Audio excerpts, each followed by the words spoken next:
All right, guys, here we are. This is our very first Google Hangout on the Military Arms channel. We've done live streams in the past, but we've not done a Hangout where we've had a guest. And so we want to kick this off big. And our guest this evening is Erich Pratt from Gun Owners of America. And in case you don't know who GOA is, or Gun Owners of America, which we will call GOA going forward, Erich, can you introduce yourself to the audience and let folks know a little bit about the Gun Owners of America?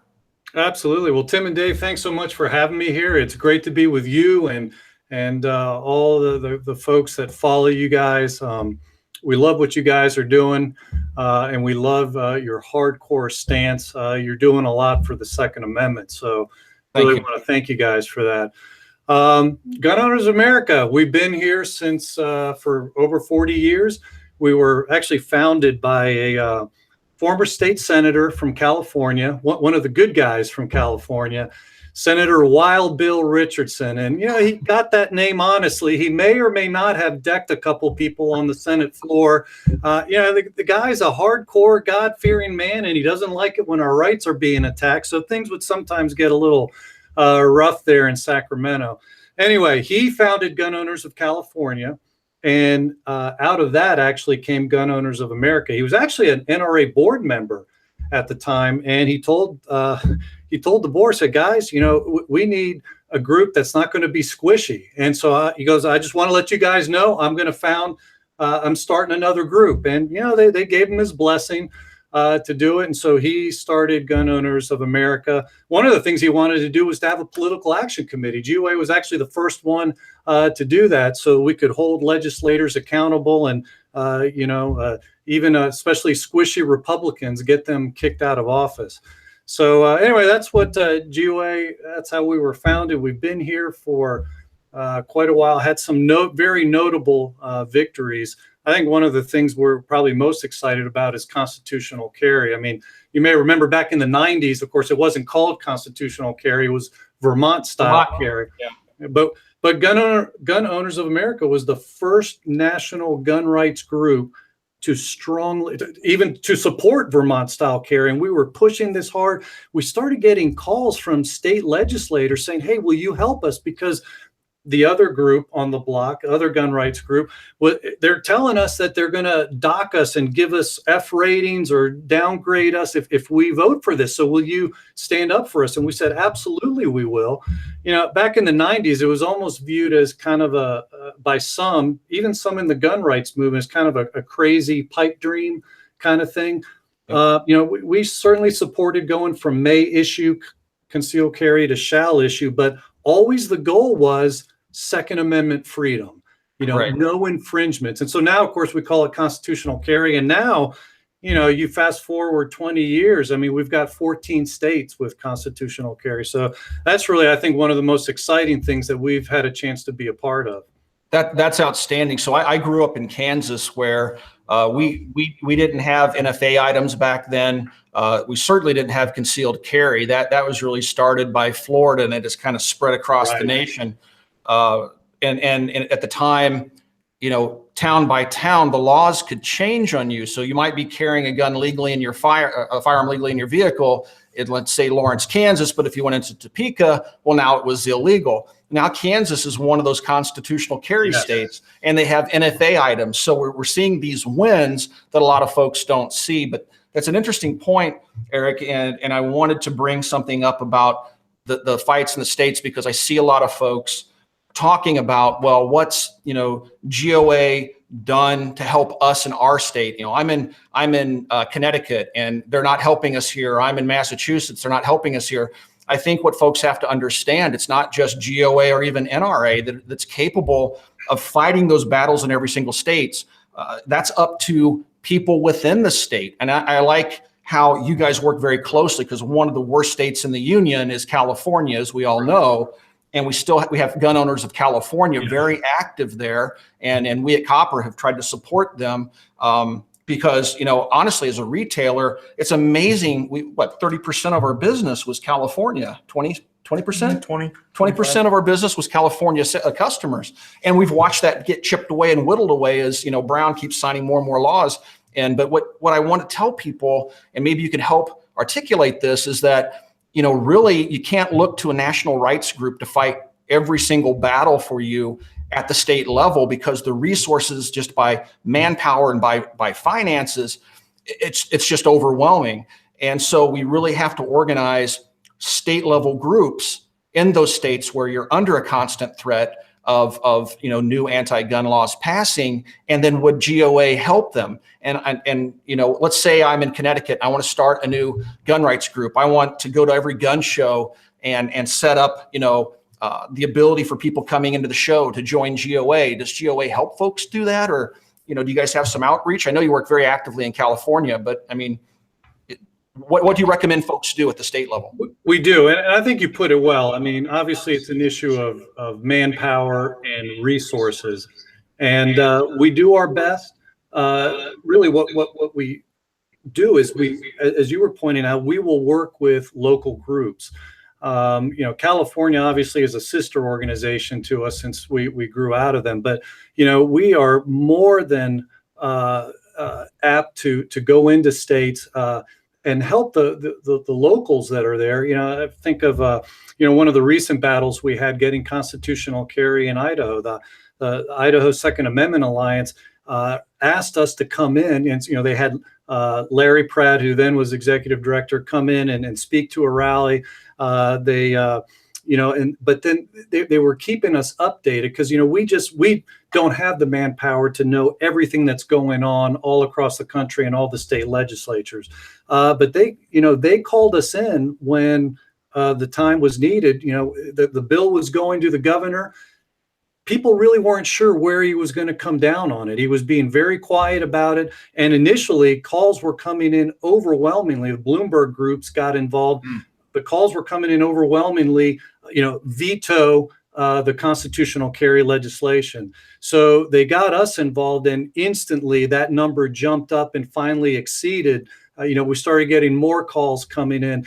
So it's that type of cooperation that makes such a difference. And of course, by the way, the governor went ahead and signed it, which I think he was probably inclined to do. But if a guy is on the fence, it's not going to help if he's getting inundated with tons of anti-gun calls. So it was very important, at least to show him, hey, the people are behind you on this. Go ahead and sign the bill, and he did. And the rest is history. But that's just one example of really many where we work together very closely with these local groups.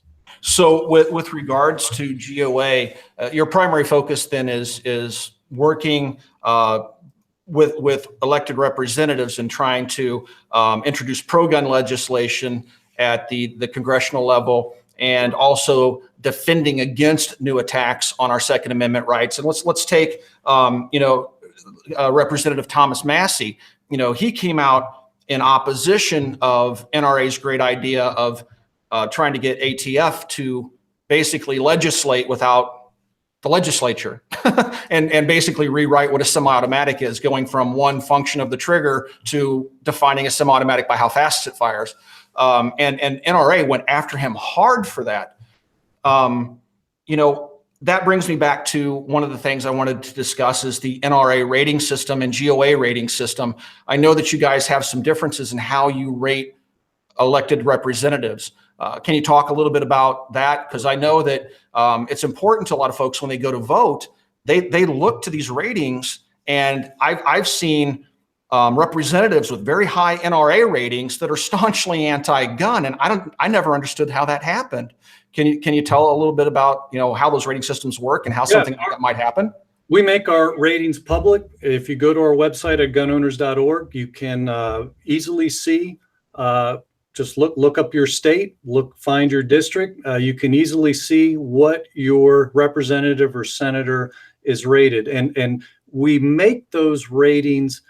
They're based completely 100% on the legislator's record, nothing else. And that's why you see these kind of discrepancies. That's why you'll see John McCain on our rating as a D-, but maybe higher elsewhere in other ratings, and that's because he's had a history of voting against the Second Amendment, and so we're not going to sugarcoat it.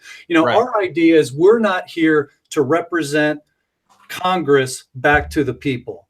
No, we're here to represent the people to the Congress and say, hey, you've sworn an oath to uphold the Constitution, which includes the Second Amendment. So vote to uphold it, no infringements. And if you infringe it in any way, your rating starts dropping immediately. It's interesting to note you said that your ratings are public. I just looked this morning to try to do a comparison on some of the ratings, and you have to be a member and enter in your membership for the NRA website to get any of the NRA ratings now. So that's a change that they've implemented recently, where then I went over to yours and it's 2 clicks and you've found the rating representative. So I thought that was interesting.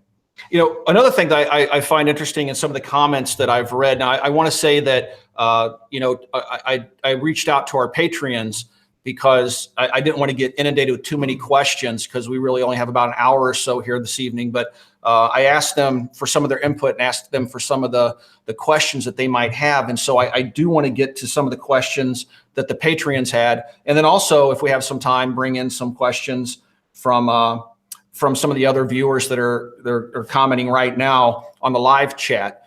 But the one thing I had something I wanted to bring up, and I'm forgetting what it is now. Oh, there's a lot of things. I know there's like so much stuff I want to talk about. You're not that old. The thing I wanted to bring up was one of the things I always find interesting is people say, GOA doesn't have the presence, that they don't have the voice, that nobody's scared of them. Every time somebody talks about being pro-gun, they always cite NRA as being the big voice, and everybody's scared of the NRA. But the reality is, I can find all sorts of news stories where all sorts of anti-gun Congress critters have said, GOA is like far worse than NRA. NRA we can work with. GOA holds the line. They're no compromise. NRA, that's what they do, is compromise. And that drives me nuts when I see people say that, nobody really knows who GOA is. Well, I know the exact opposite is true. I don't know if you have any thoughts on that, but Eric, can you actually pick maybe a handful of kind of wins that you guys have had that you can really say that we were behind this, that people might not know that you were behind some of those wins?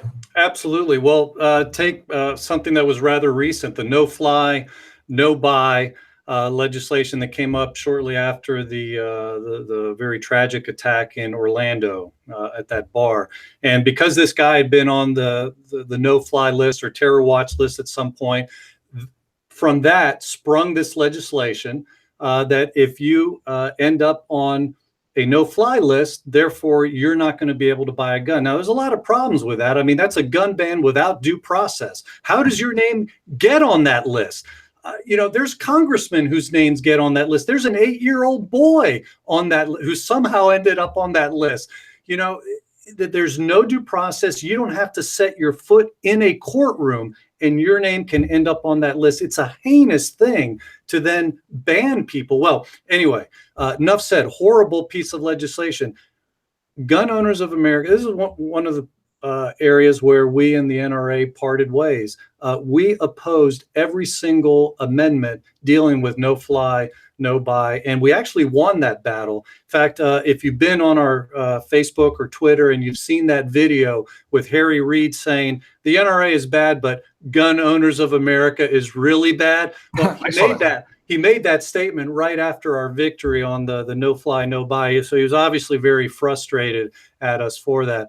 But you go back a few years before that, right after obviously it's right after these tragedies. That's when the other side makes their push. So you remember the Sandy Hook tragedy, and then of course sprung out the legislation for gun bans, magazine bans, universal background checks. Gun Owners of America opposed it all. And here's the exciting thing about it. I mean, I'll just give you a few. You mentioned some of the media that you've seen.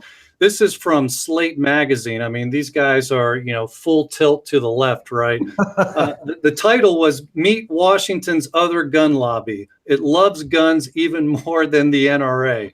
But get this, when we found out that Republicans were considering some of these gun control light, so-called, we just started unloading our members on them. Email alerts, postcards, personal visits to town halls. Well, this is what Slate said when Tom Coburn, and Coburn was a pretty good guy, but even he was thinking about backing the expanded background checks. Well, when he was thinking about doing that earlier this year, he did so. Excuse me a second. I need my glasses here to see this. Oh, I know that feeling. Yeah, he did so after he backed away after Gun Owners of America and its members flooded the senator's office with emails and phone calls to make it, in the words of the paper, exceedingly clear to the senator that an enhanced background check law or universal background checks would not be tolerated. Democratic staffers likewise tell the paper that other Republicans they've approached to co-sponsor a background check bill were quick to point out that to the GOA as the most obvious reason not to sign on to the bill. So, it's exactly what you were saying. I mean, because we draw that line in the sand, and it's not just us saying it, walking into their offices. They know when we walk into their offices, we can back it up with a lot of pain. The phone calls, the emails, the postcards deluging their desks, and they don't want to deal with that. And so that makes a tremendous difference. I mean, really, our power is in our grassroots. We're so thankful to them. So one of the things I want to talk about, because, I've heard people say that when I shifted my support to GOA, I kind of fell into a trap. My audience knows the backstory. For 5 months, I was backing a new administration at NRA, and I was hoping for change because I've been probably one of the staunchest critics of NRA in the past. I've had problems with them ever since I was old enough to own a gun and become politically aware. Their fingerprints are on every single major anti-gun law that has passed. Every single one, from the Gun Control Act of 1934 all the way up to the Clinton ban. They gave us the NICS system and all that other stuff. When NRA was scared, presumably, of legislation, I feel we could have beaten to actually have a 3-day waiting period. I think it's something Clinton was trying to do. They offered up the NICS as an alternative when they should have just fought the 3-day waiting period and beat it, so we didn't have a NICS system. But now we've lived so long under NICS that the people today, we call them millennials. I don't want to use that in a derogatory way, but the young folks of today, they've grown up living with the NICS system. Right. They've never known life without it. But I didn't have a NICS system when I was a kid. I didn't even have a NICS system when I was a young adult. And for 200 years, this country didn't have a NICS system. And you guys point out so eloquently that NICS has over a 90% false positive rate. And one of the current events that I get a lot of questions about, and people say that GOA's fear-mongering and NRA is being reasonable, is over this NICS fix nonsense that, right now with the 90% false positives, I was one of those false positives. I have a gun collection that could be a museum, and I'm a federal firearms license holder. But if I try to go in and buy a gun and do a 4473 form, I need a U-pin because they're going to delay me. The NICS system has turned into a de facto waiting period for me and hundreds of thousands of other Americans. And this NICS fix is only going to broaden its reach. They're going to fund it and force other agencies to report. And so more and more people are going to be under that default waiting period that NRA was trying to do away with. So, topic that is being discussed right now in NICS fix, which they're trying to force down our throats. Why is it so dangerous? Because people are saying that GOA is fear-mongering, saying, oh, it's a ticket ban or something that you guys had put out in one of your publications. Can you speak a little bit to that? Absolutely. And explain to my audience why NICS fix is even worse than the NICS system, and why the only real reason to fix NICS, or the only real way to fix it, is simply to abolish it? First, just for a little history on the fear-mongering, you may remember the 2007 NICS Improvement Amendments Act, which we renamed the Veterans Disarmament Act. People read that bill and they said, you guys are fear-mongering. The word veteran doesn't appear in the bill, et cetera, et cetera, et cetera. One of the things people send us to Washington to do is not only to read the bills, but know how those bills are amending current law and current regulations. If you just read the bill, the bill didn't mention the word veteran, but we knew which parts of the law were being amended and the code that would be amended. And the rest of the story now. Now we have more than 257,000 military veterans that, as a result of that law legalizing what the Clinton administration had started, have been thrown into the NICS system. So, when people, and I appreciate the fact that people want to be thorough. So like NICS fix, they'll read the bill and they say, guys, it doesn't mention traffic tickets. You know, explain this to me. Okay, here's the deal. Already, this is already happening under NICS. The fixed NICS bill is going to put NICS on steroids because it's going to give 2/3 of $1 billion to the states and to the federal agencies to scrounge for every possible name that needs to be a prohibited person and send them to NICS. And if they don't, there are sanctions for those states and for those federal agencies. So when you look at what's already happening, well, there's already military veterans with guardians who were appointed that are losing their gun right. There's going to be more of that. Already there are people who, with outstanding traffic tickets, didn't pay their ticket. Let's say, you know, you're on vacation, you're traveling, you get a speeding ticket, you forget about it, you don't pay it. Well, now a bench warrant can be issued for your arrest. As a result, that makes you a fugitive from justice. That's the number 2 category of denials under the NICS system. See, it's not that fixed NICS is going to somehow institute that. It's already happening. And now there's 2/3 of $1 billion to make sure that all those people are added in there. I mean, and there's more people. There's people with the shouting matches in the home, not violent, but just shouting matches that resulted in a misdemeanor charge in the home. Those people are going to be thrown in. People with medical marijuana cards, they're treating Crohn's disease or epilepsy or something like that. They're going to be thrown into this. All kinds of people that we should say, you know what, these are really decent people that shouldn't be subject to a lifetime gun ban. Those are the types of people that are going to be thrown in. And one of the arguments for it, people say, you know, well, but look, now it provides for an expedited way to, you know, dispute a denial. Well, we see very few denials at our shop. Most of the waiting periods come in the form of a delay.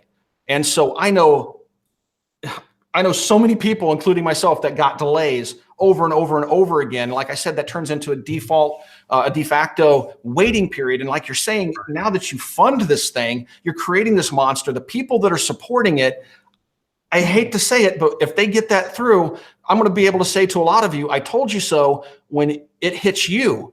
And right here in our own state of Indiana, a lot of people don't realize that the moment a divorce is filed in the state of Indiana, an order of protection is issued against the male. And if you don't have an attorney immediately act to stop that order of protection, you won't even know what happened. We had a customer walk in that got denied and he couldn't figure out why. So when he went to the ATF to find out why, he found out he had an order of protection against him because his wife filed for divorce.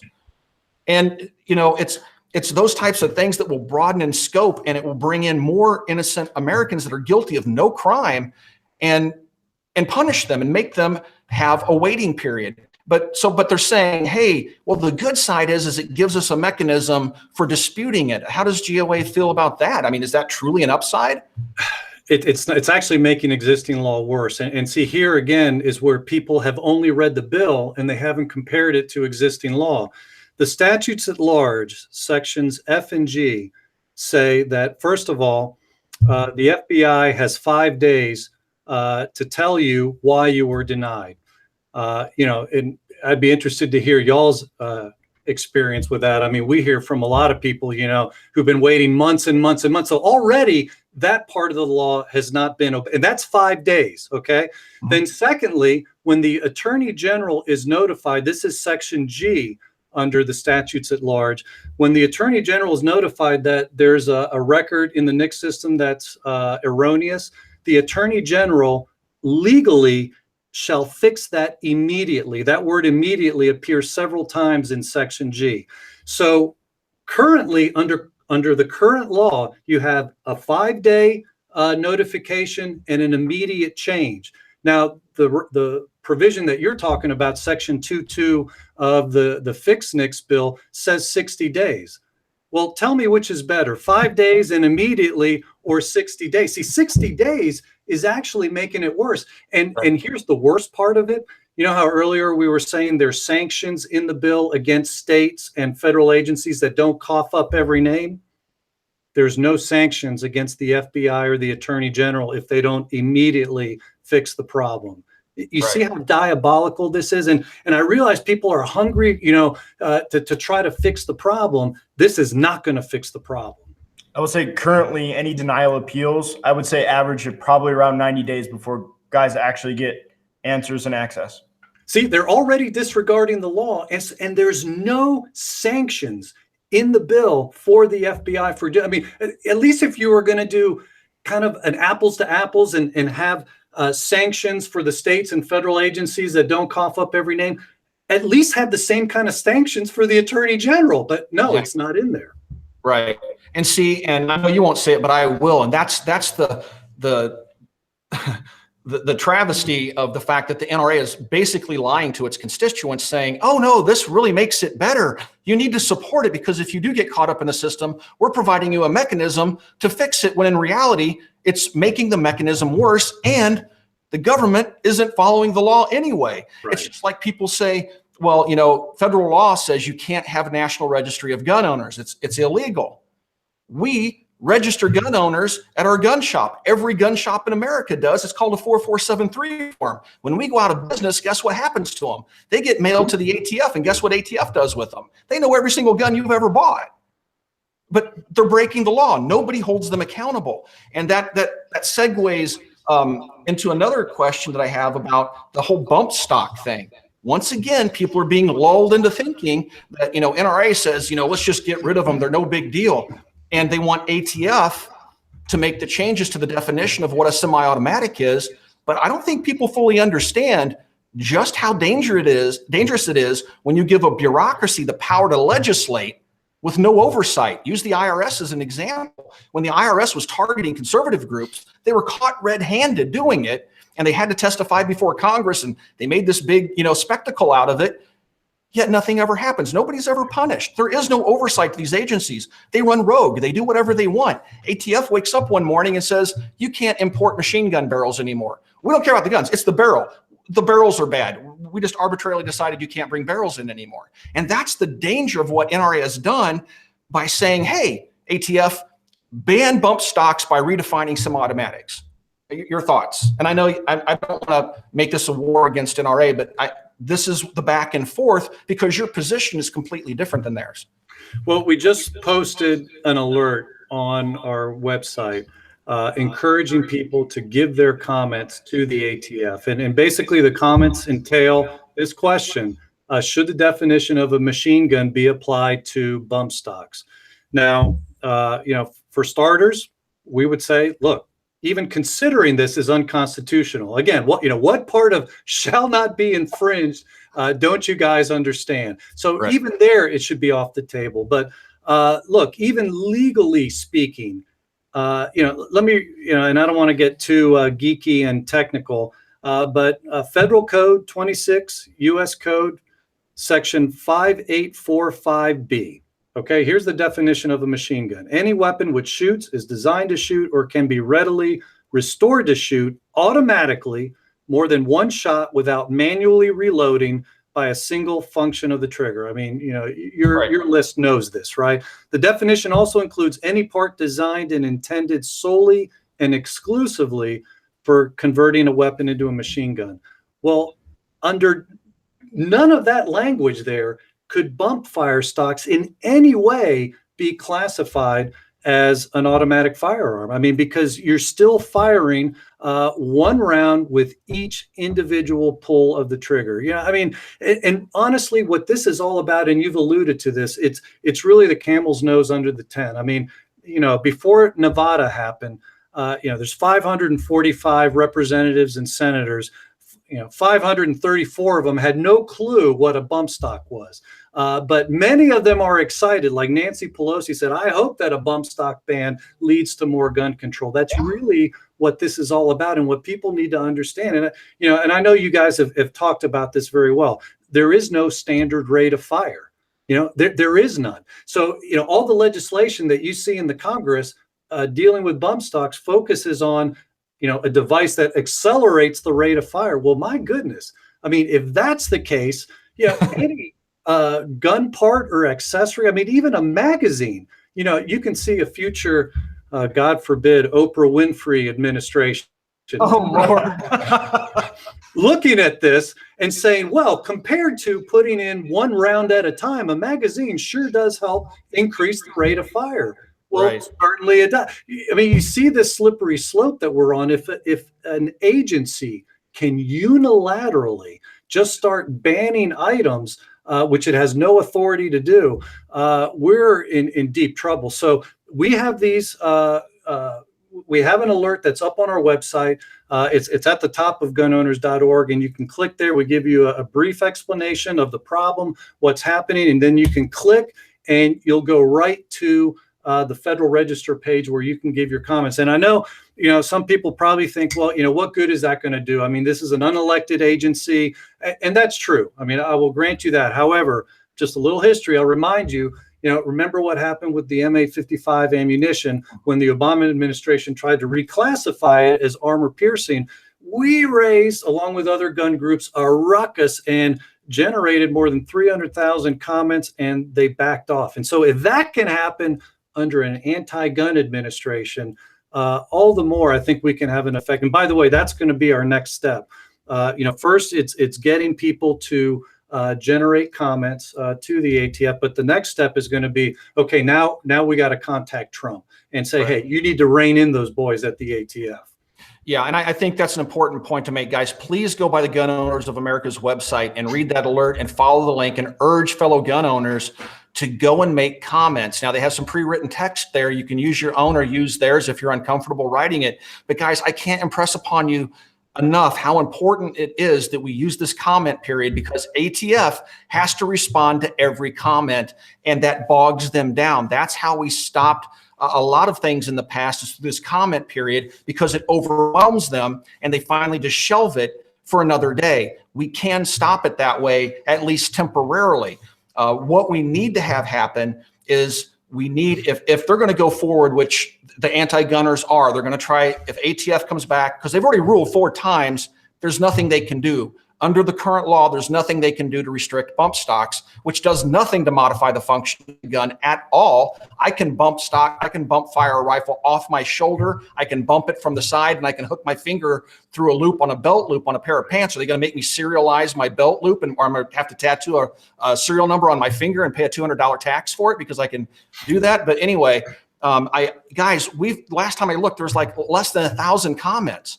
If Obama was president, we'd have 10,000 comments. But right now, everybody's lulled into this nonsensical belief that, well, we have a Republican-controlled House and Senate and White House. We don't have to do anything. Trump will never let it happen. Trump has no say in it. We have a bureaucracy that has no oversight, that is getting ready to redefine what a semi-automatic is. And you guys need to go comment and tell them no, and slow that ball down and get it and stop it. This needs to be handled by the legislative branch, and that we can fight, right? We can organize rallies. We've stopped every assault weapons ban that's came about since, Obama was president. They tried a couple of times because Nancy Pelosi or Dianne Feinstein's always waiting in the wind, waiting for something bad to happen so she can run out in front of the first camera and say, we need another ban. If this is going to go forward, we don't want ATF doing it. We don't want them making laws. Let the legislature do it, and then we can fight them, right? Do you agree? Yeah, absolutely. Well, all right. So guys, please swing by GOA's website. Dave, you got some questions there. Let's. Yeah, I have a lot of people. This is a reoccurring question. So after Vegas, we saw the Share Act get shelved. People are wondering what it's going to take, or what we can do to help bring that back to kind of to the floor and get that kind of regain some of the momentum it had before Vegas.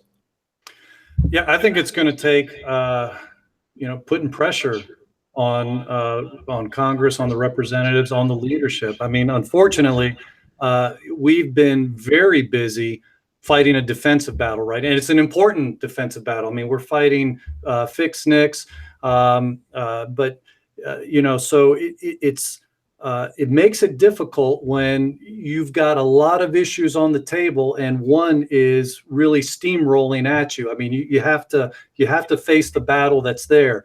And so we're fighting that, but we haven't forgotten about the Hearing Protection Act, or the SHUSH, which actually is even better, which would totally take suppressors out of the NFA. and therefore, you could buy it like a scope. I mean, no background check whatsoever. Which is the way it should be. Yeah. It should be. That's right. Shall not be infringed. I mean, that should be our mantra to everything that, every gun control idea they come out with. Where's your authority for this? You have no authority to do this. You're acting lawlessly, and we need to regain lost ground. And, going for suppressor deregulation, I mean, that's a small step. I mean, Hail Marys rarely work, to go for the whole ball of wax, all in one attempt. We didn't get where we are, overnight, and we're not going to get back overnight either. So we're trying to make incremental steps. And so anyway, just to put a fine point on it, they need to hear from us on this, that this is important. And we will still be rallying the troops in addition to fighting the fight that's before us with the Nix bill. I can't remember which bill it was. Was it the SHARE Act that actually had wording in it that I was really excited about, more so than, I was excited that it would change the classification of suppressors to non-regulated items, but also it had verbiage in there to fix the one thing that the ATF and the legislature has beaten us over the head with endlessly since 1968, and that's the sporting purpose clause. Yeah. One of those totally rewrites the sporting purpose clause and gets it out of there. So no longer can the ATF say, you can't import the Glock 42 because it's too small and too light, and it's not a sporting firearm. Nowhere in the Second Amendment or did our founding fathers say that the Second Amendment was to protect your right to be sporting and go out and shoot clays. It was a little bit more serious than that. The Second Amendment puts the ultimate power of government in the hands of the people. And if they become tyrants, it is our responsibility as American citizens to remove tyranny and restore liberty. So the sporting purposes clause has just been used to beat us up one side and down the other. They've banned all sorts of stuff just arbitrarily by saying it's non-sporting. And I think it was the SHARE Act that got rid of that sporting purposes clause, which I was really looking forward to. And hopefully we can maybe later in 2018 get Paul Ryan to bring that back to the floor for a vote. Some other questions from the audience, or actually from our Patreons. Yeah. So, we talked a lot about the ATF, and, foreseeably they do kind of take their direction from the Trump administration currently. Do you guys have direct contact with the Trump administration, and can you speak to whether they are pro Second Amendment, in your conversation, or if it's more of kind of a follow the wind, whatever way the wind blows type thing? We do have very constant communication with the Trump administration. We're talking to them almost weekly. The Trump administration, unlike the Obama administration, is kind of a reflection of the pro-gun movement. There are people in the administration that really favor gun owners of America's point of view. There are others that are more in a you might say a moderate position. Now, having said that, I'm not really privy to talk about some of the things that are happening. I'll just say that there are some good things that are happening. I think people will be really excited down the line. And I know you do this all the time, Tim, some gun that's coming out, but I can't talk to you about it right now, right? I just took the tape off of a suppressor I haven't been able to talk about. I finally get to talk about it next week. Woohoo. Yeah. So anyway, I'm kind of in that position right now where I can't talk about some of the things that are going on. There's some good things happening. And look, I mean, you just look last year. I mean, Trump did sign a repeal of the Social Security gun ban. His Interior Secretary, very early on lifted the lead ammo ban. So, I mean, and not to mention he appointed a great Supreme Court justice. So there's some good things that we've already seen happening. There's some good things behind the scenes that are happening.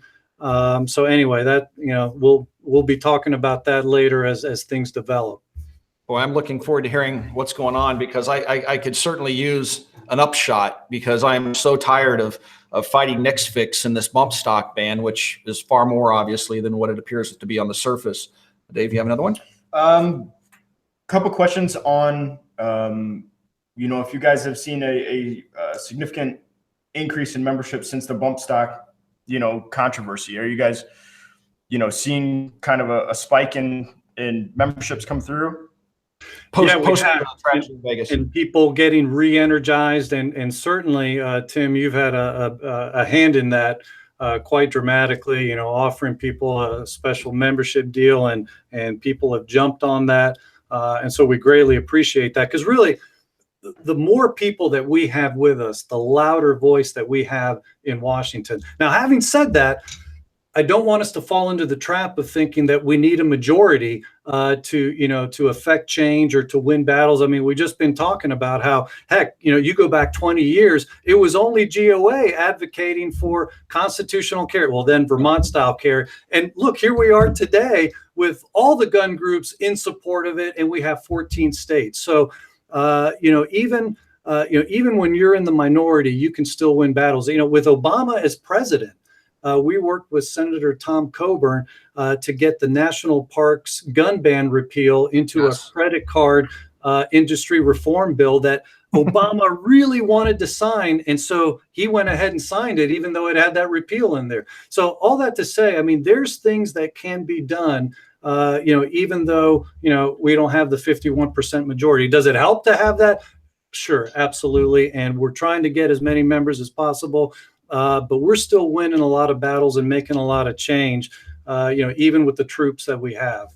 I just want to tell you guys, at the bottom of every video in the description, I do have a link where you can go and join the GOA, and they've been gracious enough to discount that to $15 for an annual membership. I don't get any kickbacks from that. I told the folks, I told Eric and the other folks there that I work with that I want all money going to the Hill to fight for our rights. I don't want kickbacks. I'm not in this for the money. I'm in this because I want to protect our liberty and restore our liberty, because I have 3 sons that, I want them to grow up in a free America, and versus where we could go if the anti-gunners and sadly the NRA get their way. I'm sorry, man. I keep beating them up, but I have to. I'm really mad at them for the nonsense with the bump stocks and the Nix fix stuff.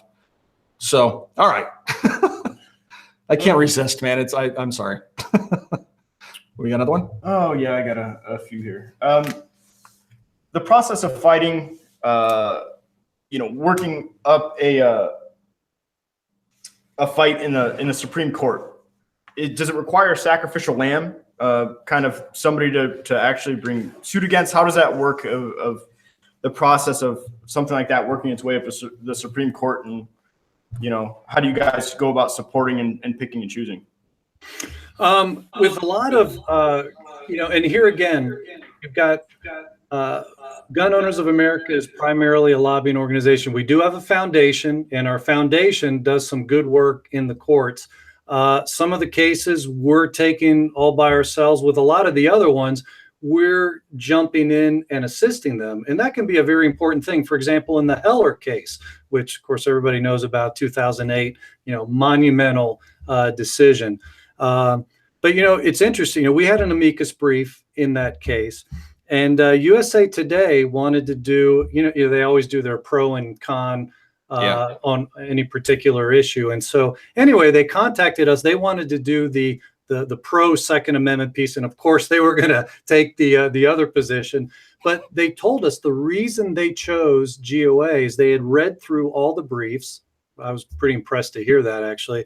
They'd read through all of them. Ours was the only one which took the position that all gun control was invalid because of the Second Amendment and the shall not be infringed.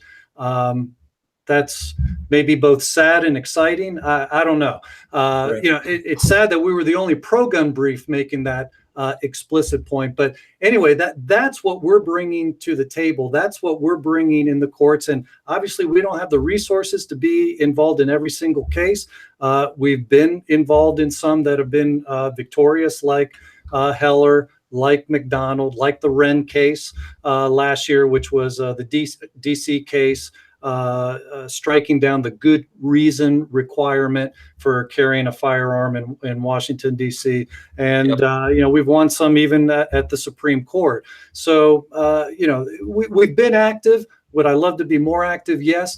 Although let me just say this, there's actually a philosophical reason why we're more heavily involved at the legislative level. I mean, when you look at what the Constitution says is the supreme law of the land. I actually teach government to government students in the after hours from my 9 to 5 job, because I just have a passion for having the next generation grow up to know the principles of truth. And I make them all read the Constitution, and we talk about the supremacy clause in Article 6. 3 things are supreme in this country: the Constitution, laws passed pursuant to the Constitution, and treaties made under the authority of the United States. Now, you notice in those 3 things, what's not listed. Supreme Court opinions are not the supreme law of the land, and they're not mentioned in Article 6, Section 2 as being the supreme law of the land. Not at all. If there's anything that gets the nudge, any of the 3 branches of government, you'd have to give it to the Congress, right? Because it's laws passed pursuant to the Constitution. So we try. That's why it's so important in our minds to really affect the legislature. You can't lobby a judge. They're in there for life. And quite frankly, it'd be inappropriate to. But you can lobby your legislators. You can hold them accountable. Ultimately, you can fire them. And that's why we were talking about ratings. That's why all this is so important, because we have a standard. It's the Constitution, and we're going to hold their votes to that standard. And if they don't uphold their oath of office, then we're telling you, the people, vote them out, and we'll get somebody else in there who's going to restore freedom and start getting, the Hughes Amendment repealed and the NFA repealed, and let's start working our way back to freedom. Yeah, I 110% agree. And one of the questions that came out. Now, first of all, guys, I would ask that those that are watching this broadcast right now, please get politically active. One of the biggest challenges we faced, I see every single day, is the complacency of gun owners because they feel protected at the moment. Now is the time for us to be trying to reclaim our lost liberties that have been taken from us by past laws, everything from the 86 Hughes Amendment to all the other things that we've lost going back to 1934. One of the questions, though, that we had, it was from one of our patrons. They said they would like to know, is there anything that we can do to get GOA to help bring NRA back into our camp or back into the fold? And I think that's a good question, because, I would rather NRA be helping us versus writing anti-gun laws or supporting anti-gun laws like Nick's fix. It'd be great to see them come back into the fold and be a no compromise organization like you have been for 40 years. Is there anything that we could do? That was one of the questions from one of our patrons. Well, I agree. I'm an NRA Life member. I've never encouraged anybody to leave the NRA. They have elections, and that's one way to change it. Now, I will say that's been tried in the past, and steering or redirecting that ship was probably a little bit harder than those that were trying to bring change thought it was going to be. The way that we've been able to bring them back in is by holding the standard to the Constitution. And I know that may sound trite, but seriously, holding the standard has put pressure on them to do the right thing. So, for example, in 2013, when we were fighting that legislation coming after Sandy Hook, and there was the gun bans and the magazine bans and universal background checks, we found out that NRA was actually working with Senator Manchin of West Virginia to craft a compromise. It ended up being the Toomey Manchin compromise, but to have a kind of a gun control light, so-called, which would be universal background checks. Well, we issued an open letter to the gun community, posted it on the web, encouraged NRA members to call Wayne and voice their opinion on that. The New York Times actually got wind of this and reported that it was GOA's effort that killed that 2013 gun control. Because what happened was Manchin, he said, I was like having meetings with James Baker, and then all of a sudden he wasn't returning my phone calls, but this happened right after our alert, after we kind of flipped on the lights. And this kind of thing has happened repeatedly over the years. So that's the way. And honestly, we're just here to safeguard our gun rights. I mean, we're not here to tar and feather anybody. We Right. just want to preserve our God-given right of self-defense. And so if anybody's going, off course, well, we're just going to say, this is what the Second Amendment says. The right of the people to keep and bear arms shall not be infringed. And we're just going to stick to that. I agree. And I got pretty mad with NRA post Vegas. My audience knows that I went on a rip, and, I was pretty upset with them for their stance because once again, they had failed us. But as you mentioned, we can bring NRA into the fold. I can use Heller as an example. NRA spent their due-paying members' money fighting Heller, trying to keep it from being heard by the Supreme Court. They did everything they could to kill it. But despite their best efforts and their money, Heller still went before the Supreme Court. And when NRA realized it was going to go before the Supreme Court, they all of a sudden jumped in and lent support to help get it through. And of course, Heller fell obviously to our side, thankfully, although Scalia's opinion really kind of upset me, saying, that there are reasonable restrictions, which I completely disagree with. But we did win. It was a victory, a very big victory.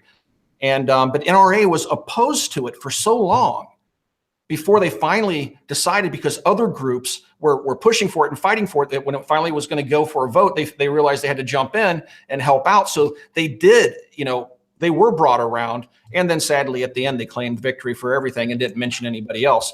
But so I think I'm a life member as well. When I got very angry at them and I stopped all support for them, I decided I wasn't going to renounce my life membership. If they want to kick me out, great, do it, feel free, but I'm not giving it up, and I'm not giving up on them either. I'm going to go to NRA's annual meetings, and I'm going to go there and I'm going to express my opinion. They haven't kicked me out yet either. Yeah, I mean, we just have to try to do that. But meanwhile, I'm back in GOA 110% because I know you guys have a long history of no compromise. I cannot find one piece anywhere on the web where you guys supported an anti-gun bill. From my own experience growing up in the 80s, NRA's fingerprints have been all over every single anti-gun law, major law that's ever passed. And so I hope that people do try to help fix the NRA, and we do need to be voting members and try to steer them. But meanwhile, GOA is where I'm pointing my primary focus, because I know you guys have my back, and you're not going to wake up one morning and say, oh, you know what, ATF, just redefine semi-automatic and ban these bump stocks, will you? So anyway, that's my 2 cents. Switching gears a little bit, this is maybe more of a kind of a single state issue, but because of the people involved, it has more of a national interest. During the NRA show, it came down word of the IFMA support of the Illinois law, where it came down that Springfield and Rock River were part of a lobby group that went neutral to give kind of cover for this law to pass. Are you familiar with that? And can you kind of elaborate, on your perspective of it? I'm probably not familiar enough to comment on it. Okay. Yeah. I mean, that's a state level. I know you guys fight at the federal level primarily. But for those of you guys watching, IFMA was a lobby group that was started by Springfield Armory and Rock River Arms, Dennis Reese and Carson, I can't remember his first name, from Rock River Arms. And they had a lobbyist by the name of Jay Keller, who was a lifelong friend of the Reese family. They claimed that he went rogue and supported or actually switched their opposition to a pending law from opposed to neutral, thereby opening the door for several of their representatives to vote for this anti-gun law that would have allowed Illinois residents to only have 9 transactions per year. And that includes the sale of a gun. That's one transaction, and buying a gun is a transaction. It would limit Illinois residents to 9 transactions per year and had all sorts of restrictions on FFLs. And they had carved out a nice exemption for themselves in this law, and then pulled their opposition and switched it to neutral. All this is well documented. And they even have records of checks written to anti-gun politicians in Illinois. And it was just this big scandal, which is why I no longer support Springfield Armory and Rock River Arms. But that's the backstory. I know you guys focus more at the federal level. Do we have any other questions from Patreons, or do we want to take a few questions from the audience? We're getting pretty close to an hour, but we can run over. Eric, do you have any hard stop times, or can we continue on? I don't. My wife knows I'm not coming home for dinner. A lot of the Patreon questions have been answered just via through the conversation. Yeah. So there's a lot that I've written down that have not, just haven't been worth kind of bringing up. So yeah. Let's take some from the audience. Omar's.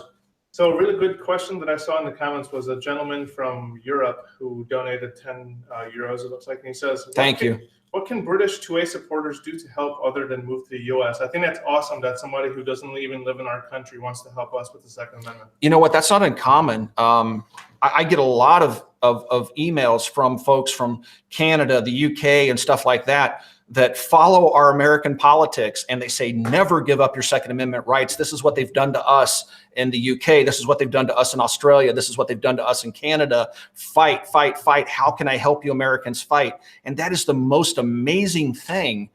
But what was the question, Omar, regarding what? In what ways can you help, all the way from Great Britain? I would say there's nothing that prevents anybody outside the U.S. from joining GOA or any other pro-gun group. Yeah, I mean, join GOA and help us fight. I fully trust GOA, and I look to GOA. We've been working together now for a few months, and you guys have been so amazing. And texting me and calling me saying, "Hey, this is happening on the Hill. Get the word out," or asking for my input. And I think that's awesome that you guys are engaging in social media like that, because social media, I think, is kind of the future. I know that when we were fighting the gun ban in 2012, social media really organized all those protests where we saw people showing up at their state capitals. It's basically the flash mob thing that social media is so good at doing. We were doing it in defense of our Second Amendment rights. And but yeah, for our friends overseas, guys, thank you so much for being so passionate about our Second Amendment and being so passionate about keeping America free. I ask you guys to immigrate. Get over here. We need you. But short of that, please join GOA, and that helps us tremendously. Also, participating in social media conversations and giving your experience and if it's the UK, the anti-gun laws and the effect they've had on your society. Tell that story to Americans. Right. And repost links to videos like this and other social media stuff that's going on, and share it on Facebook. There's one story that was really quite amazing. I think I've shared in the past. I'll try to keep it short, but Ian Harrison over at Recoil Magazine was an officer in the British military when they had their big gun turn in, and he went and took his guns in full dress uniform, handed his guns over, and making a statement by being in uniform, and then immediately immigrated to the United States, became a U.S. citizen, and now he's the editor of Recoil Magazine. Ian is one amazing human being, and I'm proud to consider him a friend. And that, to me, is what America is all about. We do welcome immigrants. We want you guys to come to the United States, especially people that want to live free, because right now we kind of live under the illusion of freedom. We're constantly fighting for our freedom, and we need more like-minded folks over here that have lived under socialism, communism, dictatorships, that understand where we're going when we let the far left take control, and get over here and keep it from happening to really the last bastion of freedom in the world. Eric, do you see membership from, significant membership from overseas at all? We do have members overseas. I don't know how significant it is, but we do have members for this very reason. They're passionate about freedom.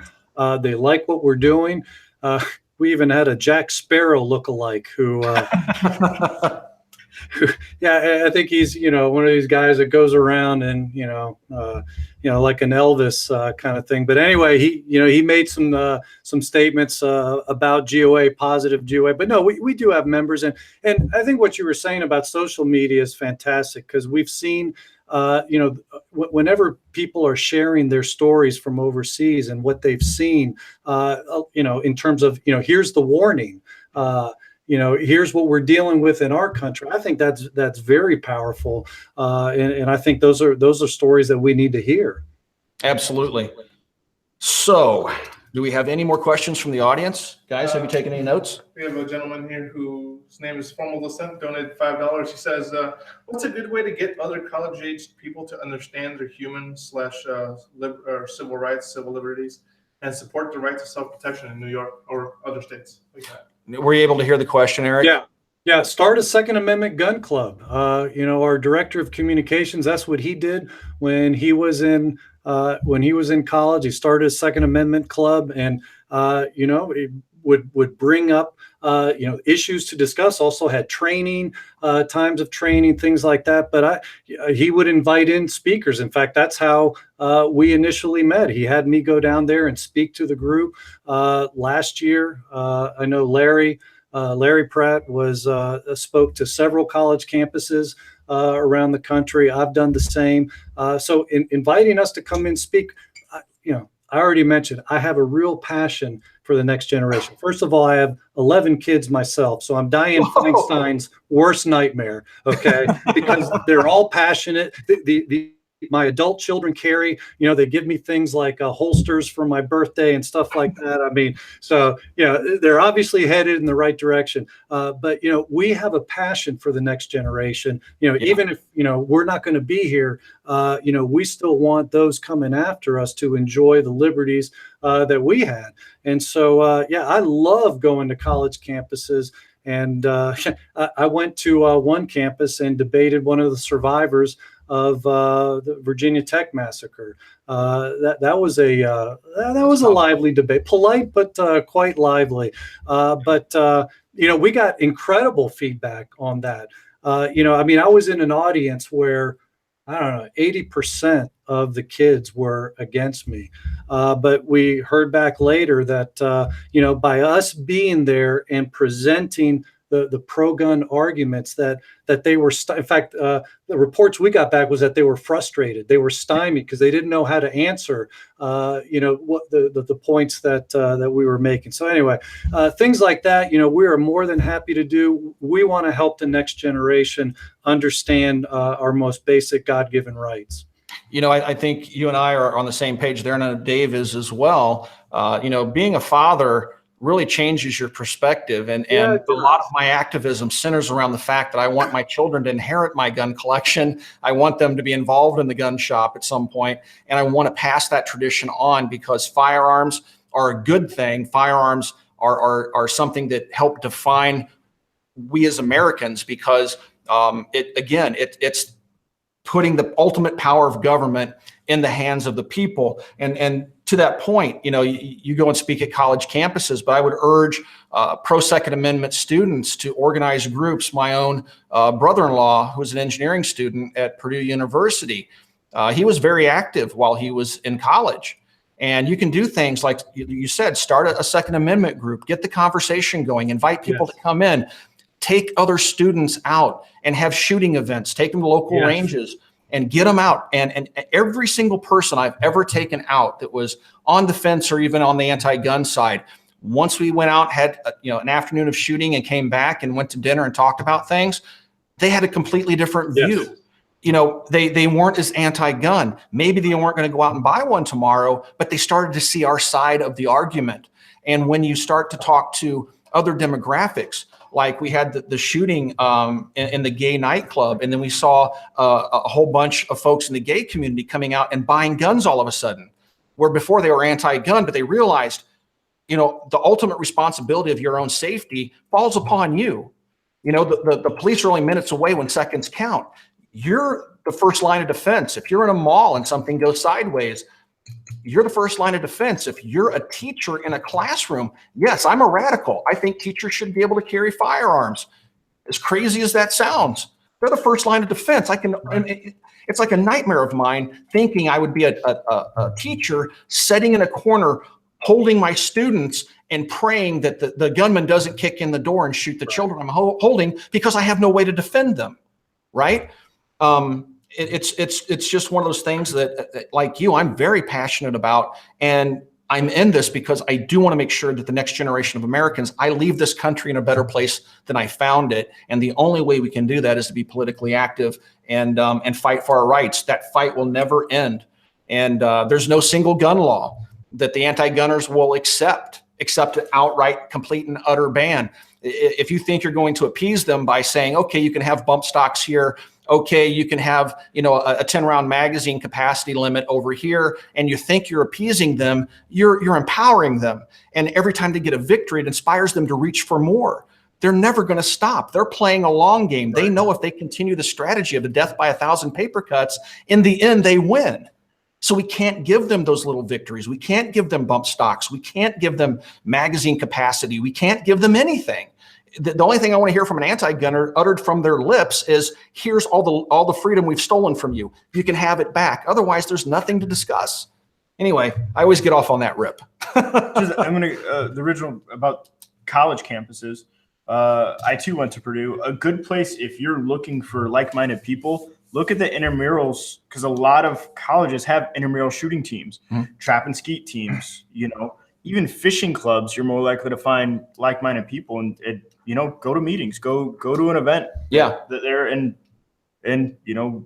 look for support. One thing that we're trying to do here, Eric, in Indiana, and I urge other people watching, is try to go to your schools and organize shooting events, sporting clays, even just starting off with something as simple as air guns to kind of get the conversation started. And once they see that air guns are safe, move up to 22s. But, really, I'm of the opinion that, you can go into pretty much any school in America and they'll teach you how to put a condom on a banana, but they won't teach you basic firearm safety when there's more guns in this country than there are people. They don't want to talk about it. They want to make it taboo. I had a teacher for one of my sons come to me when I was picking my son up from school saying, he made this little gesture in class. I said, stop right there. I never want to hear that again. You know what I do for a living. My son's going to go home to a house full of guns. He has Nerf guns. He's going to go out in the front yard and him and the neighbor boys are going to shoot each other with Nerf darts. That's part of American culture. That's part of our culture. And I don't want you telling my son that firearms are bad. That's not your job. And I never heard another word from her. It's up to us as parents to make those stands, make those fights, and to organize and do things at the grassroots level that we can't look to a national organization like GOA to do for us. We have to fight for ourselves. You can't pay somebody to fight for your freedom. You have to get active and fight for it yourself. Just to emphasize something that you guys have mentioned, just how important it is to take somebody shooting, especially somebody who's not that familiar with it. You can't overemphasize what an impact that has on people. I just think of last year, a guy moved up into our area. He knew I was a Christian. He was a Christian, but had some wacky views. He was a Bernie Sanders supporter, and where he'd grown up in kind of the hood in Miami. I mean, guns were only a bad thing. I said, well, let me take you to the range.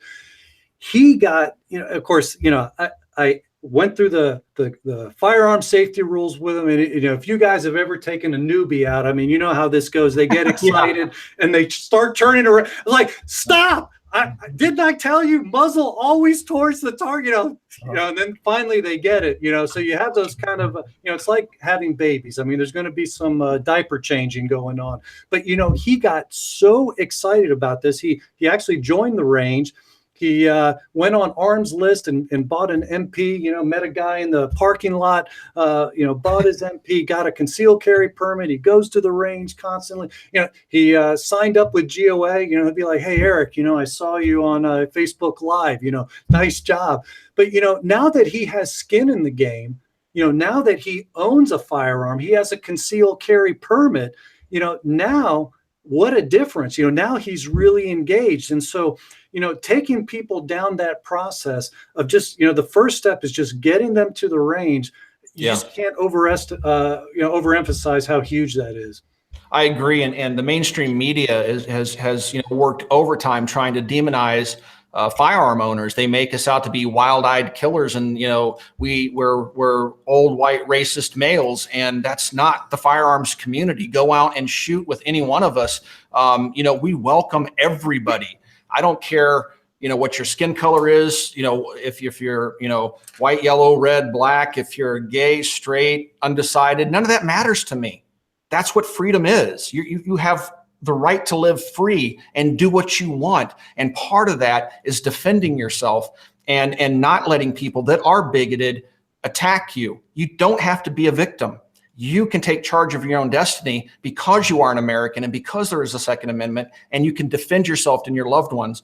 And I think that's important to be, let everybody know that this evil portrait that the mainstream media has painted of us is completely false. And that's one of the neat things I've had or I've seen when I've taken folks out, because I used to work in the city of Chicago, and a lot of my friends that were on the fence or identified as being anti-gun, and I was able to sway their opinion a little bit simply by taking them out, walking them into a gun store and seeing the warm, greeting they receive and how friendly everybody is. They pretty much give you the shirt off their back. I've never met a more friendly group of people than the gun owners. Yeah. Right. I mean, right. I don't know how many times I've been at the range and I was admiring somebody's rifle or pistol, and they say, hey, go ahead and shoot it. It's like a buck a round. They're shooting something like a 454 Casull. And like, really? You sure? Yeah, man, shoot away. Have fun. I have just as much fun watching somebody else shoot it as I get from shooting it myself. That's what American gun owners are like. And it just drives me nuts that the mainstream media gets to paint us like that. But fortunately for us, social media, what you and I are doing right now, is changing things, and it's shaking things up. And the mainstream media doesn't have the pull that it once had anymore. And their narrative and their political agenda isn't as prevalent. We right. can counteract that now because I don't have a corporate overlord. I can say what I want, and I can reach thousands and thousands of people, and anybody else in social media can do the same. And again, we're taking charge of our own destiny. All right. Do we have any more questions from the audience? Any good ones? There was one question there. Gentleman was wondering if Eric could kind of explain some of the payment options for GOA membership. Are there different tiers, or are there different payment methods, or are there like lifetime memberships, 6-month membership, stuff like that? So Eric, they're asking about the membership structure over at GOA. I know you can buy an annual membership. I know you have a life membership. I became a Patriot member, so I donate every month. I don't, I kind of get mad at folks that say, I paid my dues, I don't have to do anything else, or I became a life member and they never do anything else to support the organization. I don't want the life membership. I want to donate every month because I want to keep you guys well funded, because I know you're doing good with my money. What are some of the options that folks have for joining GOA in terms of? You laid out the main options: life membership, Patriot membership, which is the recurring monthly, and then just the yearly membership, $20 a year. I mean, that's got to be the best bargain in town, right? Absolutely. But I think you're right. I mean, by doing that keeps us here on the front lines. But honestly, and I've said this before, our strength is in being able to mobilize and get the information out. So guys like, what you guys are doing, where you're then spreading that information and we're mobilizing our members directly. I love it when, I'll go around the country and, speak at different places, and, members will come up to me. Invariably what I hear, I work for General Electric. I love the fact that you make it easy for me to lobby my congressman. You give me those postcards, or you give me the pre-written letters. Those are the things, and some people take it and they just send it in, and that's fine. Other people, it's their jump off point. Because, if they were to sit down, people hate school, right? To sit down and write something from scratch, it's not that easy. But if you see something in front of you, it kind of primes the pump. We found that, by actually giving people pre-written text, it actually generates more, freehand letters, or, letters that are, unique letters, as opposed to just saying, hey, write a letter, or, contact your congressman or something like that. Actually giving them something actually spurs more responses. And so that's why we do that. We make all our responses editable, so people can edit it. I mean, they can toughen it up. They can, take it however they, just don't go with profanity. That never is a good thing. Keep it clean and professional. But people can edit it. But anyway, that's where the power is. And so getting on, I would say, if you're going to do this, if anybody's been considering a membership, look, make sure, sign up for the emails. They're free. I mean, you can do that. Go to gunowners.org. On the right-hand side, you can sign up for emails. You'll start getting our low volume emails. We basically put them out when there's really a need. We're not going to just be filling up your inbox. But also, I mean, you've got the link. I mean, $15 for a year, through that link. I mean, come on. I mean, that's like one movie ticket, Yeah, that's the least you could do, right? That's a Starbucks coffee in the morning. Help fight for your rights for a whole big year, Starbucks right? coffee with a lot of extra shots. I know, right? All right. Eric, some people in the chat, Eric, are having a hard time saying that they're having a hard time finding the link for the ATF comment page on your website. Can you kind of direct people a little bit as to how to find it? Absolutely. If you go to the website and let's say you refresh it, the first thing you're going to see in the banner there is a picture of a bump stock and lettering to the effect of tell the ATF to say no to gun control. So you click on that story there. It'll bring up the alert, and then it invites you to click to proceed so that you can then read the issue and send your comments to the ATF. So it's right there at the top. Now, I mean, if you wait 5 seconds, it's gonna, the banners are gonna scroll through. So just refresh, you're at gunowners.org, refresh it, and you'll see that banner pop up with bump stock and, tell ATF no gun control, and you're off to the races. Yep. And we need you guys to do that by the thousands. We need to inundate the ATF because the more comments that they receive, the less likely it is that they're going to do anything because they have to respond to those comments. And right there on the ATF website, because I went and did it myself, they warn you if you use profanity, if you do anything offensive or anything, they immediately disregard anything you say. They don't even take it into account. So be polite. I would recommend, if you don't know what to say, use the verbiage that GOA has already given to you. But that's also true for political activism when we're fighting bills in the Congress. Same thing. GOA has forms that you can fill out. You can either use their verbiage or write your own, but just be polite, be short, concise, a paragraph or two. Keep in mind, it's usually interns reading this stuff and they're just taking notes that gets passed to the representative. Don't write a novel. Just say, I urge you to oppose this bill, or I urge you to support this bill. And that's pretty much all you need to say. It can be done in a few sentences. Just be polite. And just to let you guys know how effective it really is, first of all, I would say phone calls are the most effective. And we Right. like those switchboards. Somebody has to answer that phone call. Right. And it drives them nuts. And how do I know? Because right after I started making videos about Carbello in Florida and his bump stock law, we got a phone call from Carbello's office. They wanted to talk to me. We blew them up. You blew them up. I just said something, and other people in social media, other channels out there said something, and you guys made a difference.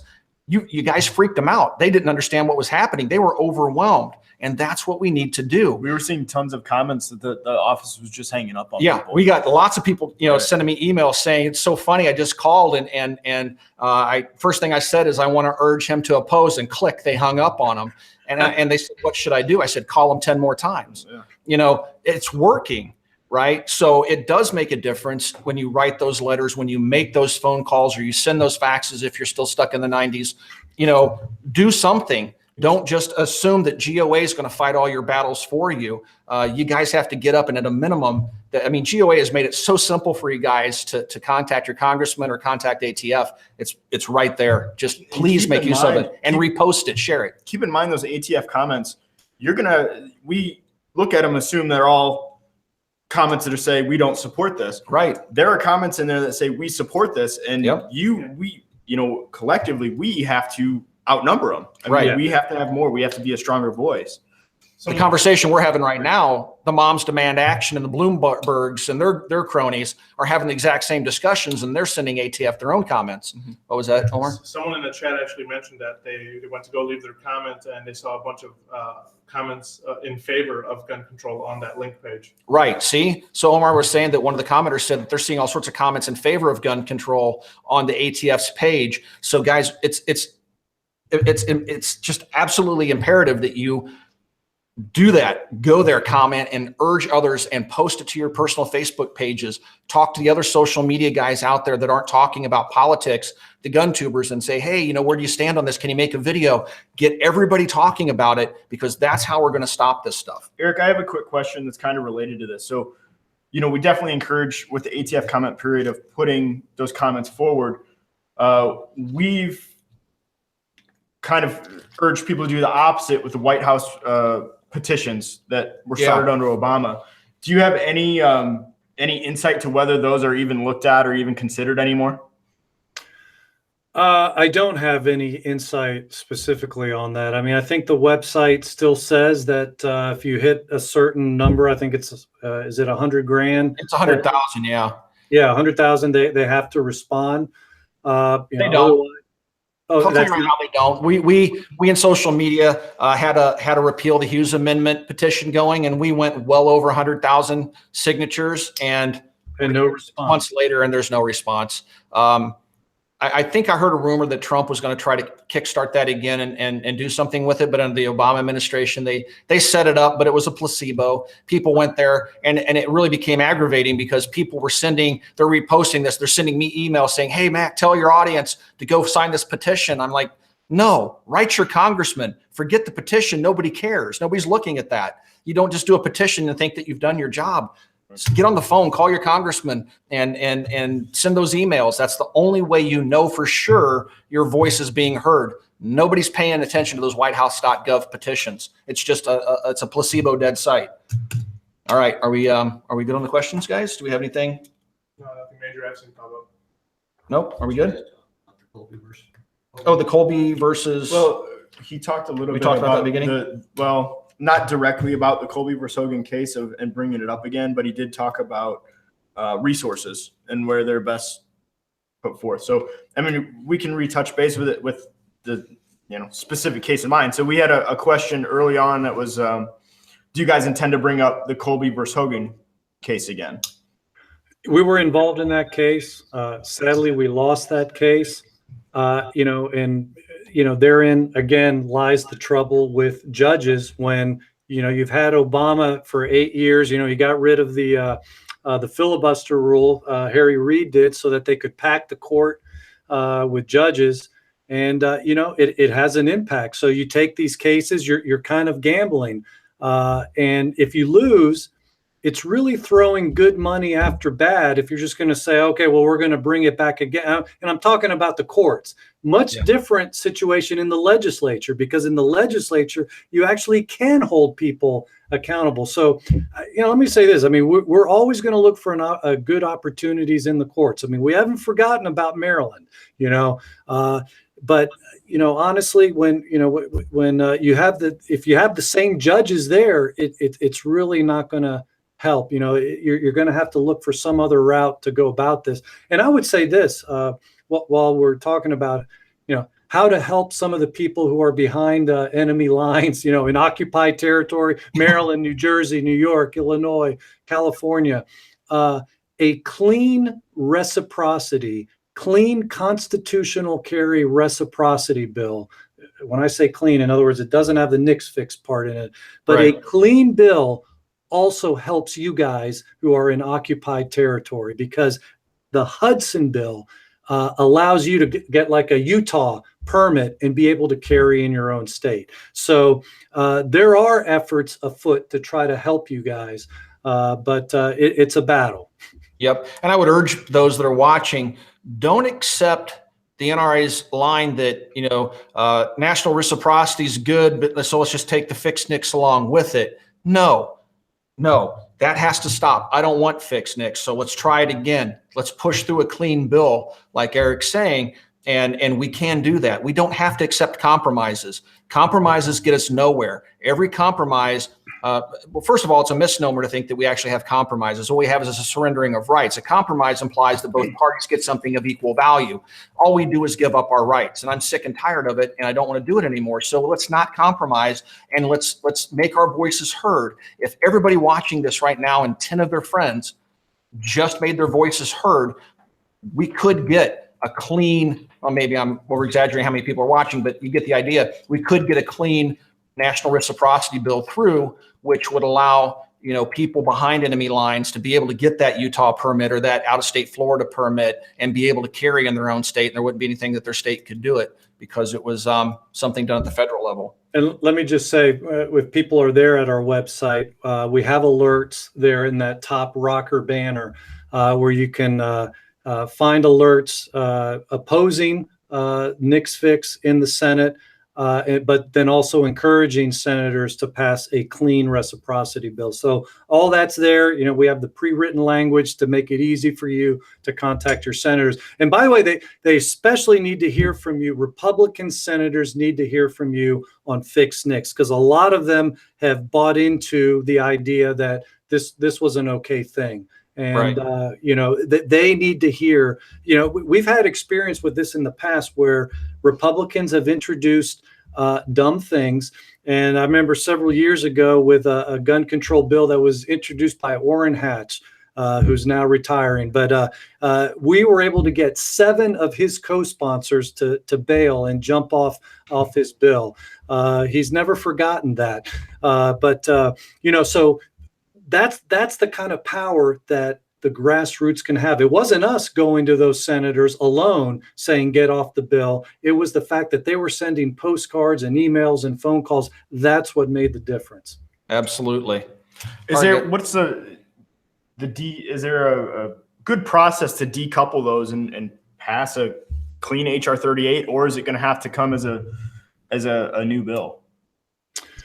That's an interesting question. Right now, the bill is basically at a standstill because it's combined. The Senate Democrats, they do stick to their guns, politically speaking. They don't want the reciprocity. So right now, that bill that got passed is dead in the Senate. So they're trying to work on a separate fixed NICS bill that they're going to send over to the House. So in anticipation of that, we worked with Representative Ted Budd, and we helped him circulate a letter in the House saying, if you guys in the Senate, and this is my own rendering layman's terms, if you think you're going to send over fixed NICS to us and we're going to take it up, no, it's dead on arrival. So he got dozens of senators to join, congressmen to join him on that letter. So we really have kind of a gridlock situation. Let me tell you, there are other ways to get reciprocity passed. Just like I mentioned, the National Parks gun ban, we put it on a must-pass bill. There are other tricks up our sleeve, and these are things that we're pursuing. It's one of those things. I mean, the old adage about watching legislation. It's kind of like watching sausage being made. And I've never seen that, but apparently that's not pretty either. Absolutely. Well, that's great. I think we've actually worked through all of our comments, and we're about an hour and a half into the broadcast. And so, Eric, if there's anything you want to say as a final thought, we can kind of. Oh, wait a minute, Omar. We do have one last question. Okay, one last question from a donator. Thank you, guys. All those of you who donated, thank you so much. That's greatly appreciated. Omar. Shot Group. He's asking, is there something in place that prevent or that punishes or treats it like a crime to attack the Bill of Rights, or what's the potential of having something like that in place? That's interesting. So we had a question. Can we punish these representatives that violate their oath of office? I mean, they take an oath of office much like military personnel do to uphold and protect the Constitution and Bill of Rights. And when they go out and try to pass these grossly infringing laws on our constitutional rights, I mean, really, that's treason. Is there any way he's asking if there's any way to hold them accountable legally? I think I know the answer to that, but I'll let you answer. Yeah, the founders answered that question for us, and you'll probably like one of the answers and you won't like the other. So we'll start with the good news. The good news is you hold them accountable by voting them out. That's in the Constitution, and that's what. And if the American people aren't going to do it, then quite frankly, we deserve the representation we get. I mean, that's the hard truth. So vote them out. The answer you're not going to like is that in the Constitution, and I think it's in Article 1, there's the speech and debate clause, which actually protects them in their official office for the things they say on the floor, for the way they vote. It's basically a First Amendment type issue. And, quite frankly, that's, all in all, that's probably a good thing. Not probably, that is a good thing, because that could just as easily be turned against the good guys. So, the speech and debate clause protects them in that, but they're not protected in November. So go vote them out. Look at our ratings online. Again, we make them public, easy, and they're solely based on how legislators voted. No great inflation at Gun Owners of America. Right. The last thing we want to see, folks, is a civil war. Our founding fathers gave us a mechanism, many mechanisms by which we can affect change within our own nation. We can do it primarily through the vote. And it's important that you vote. It's important that you make your voices heard to your representatives. And it sickens me after every election. I hear that, only 30% of the population turned out to vote, and everybody's happy because we hit 30%. You know how many people have spilled blood on a foreign soil in defense of our liberties? So, 70% of the population could sit home on election day. It's just disgusting to think that people don't respect how important it is that our founding fathers gave us that very important tool to govern ourselves, and we need to vote. The control of the Virginia House of Delegates came down to one vote. Literally one. In fact, it was a race in a district where the Republican and Democrat were tied, and they picked the winner out of a hat. No lie. They picked the winner out of a hat, and because it was a Republican, the House of Delegates is in Republican hands. Every vote does count. It does. It's not every election where it's that razor thin. But I mean, we've seen elections where good guys lost by like 21 votes. I mean, one guy I know personally lost such a close election like that, 21 votes. I actually had friends say to him, "Boy, if I knew you had such a good chance, I would have gone and voted." Oh, man. Oh, yeah.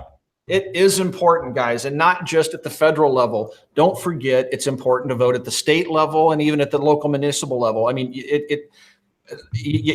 don't squander what so many have fought for, and that's the right to vote. Don't squander that vote, please. I love seeing on Instagram on election day, everybody posting the stickers they get at the election booth saying I voted. I do the same thing. I always take it and stick it on the stock of a rifle and take a picture of it. But inspire others to vote and be vocal, be loud, be heard, and be active. And so with that being said, guys, I think we're done with the questions. Erich, if there's anything you'd like to tie up, any thoughts that you would like to share, or any words of wisdom? Boy, we covered a lot of ground. So I just want to thank you guys, seriously, Tim and Dave, for what you're doing. You've got your businesses, and yet, here you are, after hours, and you're trying to mobilize people. And, it's not like it's, I know it's not benefiting your bank accounts. You guys are in this for the cause. And I just want to say, I really appreciate the work you're doing. I mean, people thank me all the time. And, I feel almost bad because, I'm passionate about the Second Amendment and guns, but it is my job too. Whereas, you guys, you're here after hours doing this. So I just want to say kudos to you guys and thank you for what you're doing. We just do it because we love it. And same reason you do it, I don't think we're necessarily deserving of any accolades, but, thank you. And, I think there's a lot of good Americans out there that do stuff every single day that don't have large social footprints. But we need to come together. Social media is an incredible tool. And I urge all of you watching this to share this video with your friends, post it on your personal page. It's just a simple thing to do. And anytime you come across a news article where there's a shooting where an armed citizen stopped a robbery, saved their lives, share that, because the mainstream media only wants to focus on the negative. Share the positive. It's far more, people use firearms for good purposes in this country than use them for bad purposes. And we need to share that information and get people active and urge people not to be apathetic during, Republican controlled House, Senate, and White House. Now's not the time to sit back and pop a beer and watch football. Now's the time to go on the offense. One of the last questions, Erich, I'll throw your way is, can we expect to see more GOA chats in the future? I think the audience has had a good time with this. Glad to hear it, and I would love to. And just on your last point about self-defense stories, if people are on our website, they're on the front page. We have a self-defense. Like those stories. But anyway, yes, I'd love to come back, Tim. Awesome. We'd love to have you. And Dave, is there anything you want to wrap up with? The only thing I want to say is, post Vegas, we saw and shared the interview you did on CNN, and I want to know if they've contacted you since to do another interview. You eviscerated that guy. I want to know where these news organizations are finding all these anti-gun Brits to be commentators on their talk shows. That guy, I was fist pumping. You know, I don't usually get too excited about a broadcast, but you just beat him up one side and down the other on CNN. He didn't know what to do. Well, it's so great when you're debating somebody with that stuffy British accent, because you just want to say, this is why we're no longer British. You know, Exactly. This is why we're Americans. And we love our allies and our British friends. But I was just going to say, that's right. There are some good British folks, but I tell you, a lot of them when they come across like that one guy, you just want to. He just didn't know what to say. You just kept beating him down with facts, and it was awesome. That was definitely a highlight. Guys, I just want to say, Erich, obviously, thank you for taking time out of your busy schedule to spend some time here with our audience and with us to answer questions. And I'd like to urge everybody watching this broadcast to go ahead, and I believe it should be in the link below right now. If not, after this gets posted live to YouTube, it's saved. It'll be viewable later. I will have a link to become a GOA member, just $15, guys, and spread that link around. And I'm not gaining financially from you doing that. What we're all gaining from that is empowering an organization that has a long history of not compromising. And that's the position we have to take if we want to maintain our rights 100 years from now. So with that, Erich, thank you again for coming out. Dave, is there anything else you want to say? That's it. Good? I had fun. Thank you. I look forward to our next one. We'll see if we can't schedule something a little bit down the road, and maybe if there's some big vote coming up, maybe we can do a live broadcast to help motivate some folks and give them information they may need to help us out. Let's do it. All right. Again, thanks a bunch, and guys, we'll see you soon.